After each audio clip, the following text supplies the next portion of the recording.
नमस्कार शेतकरी मित्रांनो, मी करण लोणकर. मित्रांनो, शेतकऱ्यांसाठी मोठी खुशखबर आहे. नमो शेतकरी महासन्मान निधी योजनेचा जो काही चौथा हप्ता होता तो शेतकऱ्यांच्या बँक खात्यामध्ये जमा करण्यात आला आहे. 2,000 रुपये शेतकऱ्यांच्या खात्यात जमा करण्यात आले आहेत. त्याचा जो काही लाईव्ह कार्यक्रम झाला तो तुम्हाला दाखवतो. परळी येथे जे कृषी प्रदर्शन झाले तेथे अचानकपणे शेतकऱ्यांच्या बँक खात्यामध्ये पैसे जमा करण्यात आले. याचा लाईव्ह व्हिडिओ आपण पाहूया. तसेच हा व्हिडिओ महत्त्वपूर्ण आहे, काळजीपूर्वक पहा व आपल्या शेतकरी मित्रांना नक्की शेअर करा.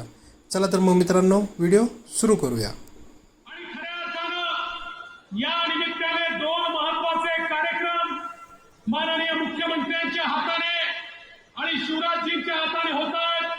पहिला कार्यक्रम म्हणजे आपल्या राज्याने ठरवलं, देशाचे प्रधानमंत्री माननीय मोदीजी दरवर्षी आमच्या शेतकऱ्याला 6,000 रुपये शेतकरी सन्मान निधी देतात.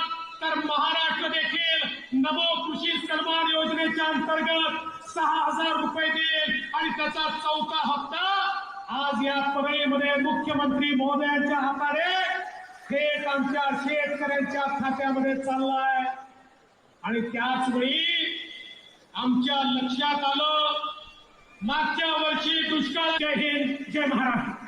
धन्यवाद सन्मान्य फडणवीस साहेब. मागणे न काही, बोलणे न काही, आधाराची ग्वाही देत रहा.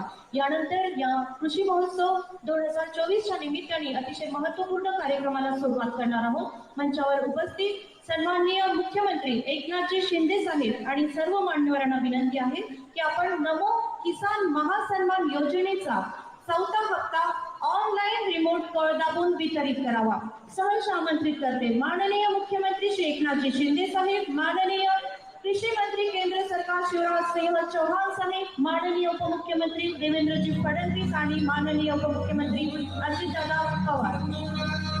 नमो किसान महासन्मान योजनेचा चौथा हप्ता आपण या ठिकाणी ऑनलाईन रिमोटची कळ दाबून उद्घाटन करीत आहोत. धन्यवाद सर.